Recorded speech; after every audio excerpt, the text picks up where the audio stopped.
M6 lance la 3e saison de son émission Et si on se rencontrait ? Le lundi 20 mars dès 23h10. Parmi les premiers candidats de l'aventure, une vieille connaissance des téléspectateurs. Et si on se rencontrait ? Relance ses dates depuis le lundi 20 mars. CIST une 3e saison pour le programme de rencontre de M6 qui permet à des couples qui n'ont, jusque-là, échangé que virtuellement, de se rencontrer devant les caméras de l'émission.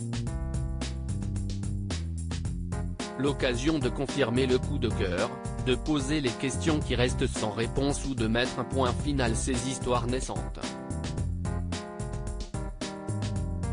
Dès le premier numéro, les fidèles de TFX et W9 ont le plaisir de retrouver un visage connu des téléréalités de ces deux chaînes. Une candidate passée par TFX et W9 dans Et si on se rencontrait ? Parmi les 3 histoires présentées lors de cette première soirée, celle de Malaga est sans aucun doute la plus singulière. Depuis 3 mois, il entretient une relation virtuelle avec une jeune femme. Ils sont tous les deux influenceurs sur les réseaux sociaux et échangent plusieurs fois par jour. Aujourd'hui ils souhaitent se rencontrer. Seul problème, Malaga ment à sa communauté, mais aussi à celle pour qui son cœur bat. Il compte sur l'émission pour pouvoir lui révéler la vérité.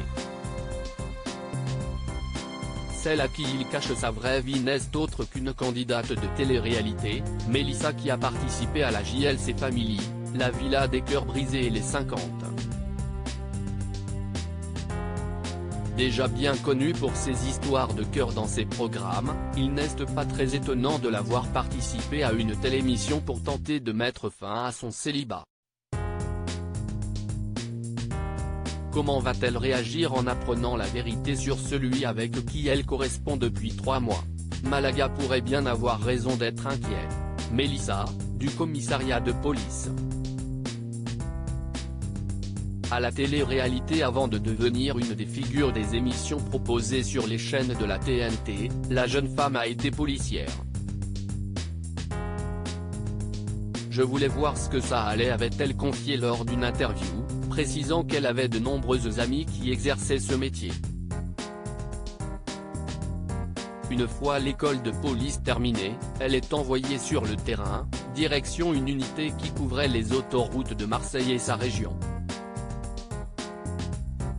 Alors qu'elle porte toujours l'uniforme, elle est déjà approchée pour participer à des programmes. La télé, ça faisait longtemps qu'on me le proposait, mais j'étais en couple et pour moi, ça n'allait pas ensemble, précise-t-elle toujours dans le même entretien.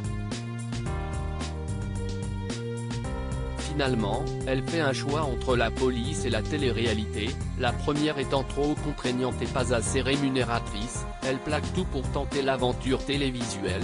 J'ai pris un risque, j'ai démissionné de la police, tout ça pour aller faire la Villa des cœurs brisés.